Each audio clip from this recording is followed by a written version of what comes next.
آج میری طبیعت ٹھیک نہیں ہے، ہم کل بات کریں گے۔ میں نے ہاں بولا اور فون رکھ کر سو گیا۔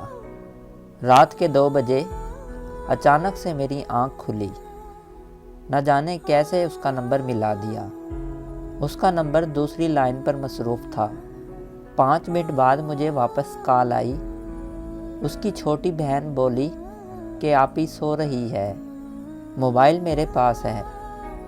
اگلے دن صبح سے شام ہو گئی لیکن اس نے مجھ سے کوئی رابطہ نہیں کیا۔ میں نے دوبارہ سے کال کی تو نمبر پھر سے مصروف تھا۔ 1 منٹ بعد اس کی کال بیک آئی اور اس نے مجھے کہا میں کزن سے بات کر رہی تھی۔ میں خاموشی سے اس کی بات سنتا رہا اور کچھ وقت تک ہم دونوں خاموش رہے۔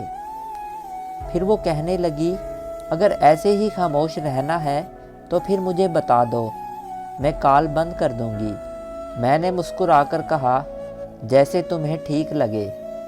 اس نے کہا اوکے، اب مجھے کال مت کرنا۔ بس یہ کہہ کر اس نے کال بند کر دی۔ میں نے کچھ دیر بعد اسے پھر کال کی۔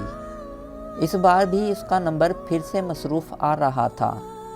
پھر اس نے میری کال اٹینڈ کی اور وہ فون پر غصہ ہونے لگ گئی اور مجھ سے کہنے لگی میری بات دھیان سے سنو کہ میں اب تم سے پیار نہیں کرتی، میں کسی اور کو پسند کرتی ہوں۔ 6 سال کا رشتہ اس نے ایک پل میں توڑ دیا۔ میں نے اس سے پوچھا کون ہے وہ لڑکا؟ وہ مجھ سے کہنے لگی تم ہوتے کون ہو میری لائف میں انٹرفیئر کرنے والے؟ میں بہت رویا اور ٹوٹ کے بکھر گیا۔